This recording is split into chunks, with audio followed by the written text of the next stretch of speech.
CineCamTool Installation Guide. Copy the CineCamTool folder into Engine/Plugins/Marketplace.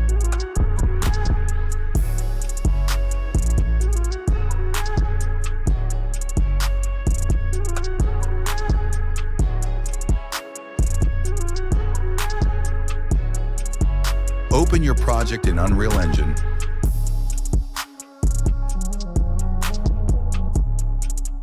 And enable CineCamTool from the Plugins panel.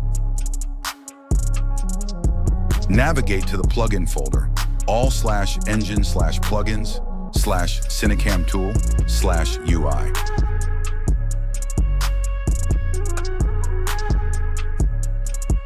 Right-click the Editor Utility widget and select Run Editor Utility widget.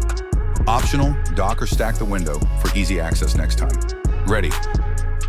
Bonus features and tips. Reopen the widget via Tools, Editor Utility Widgets, CineCamTool. Open the docs via Plugins, CineCamTool, Documentation.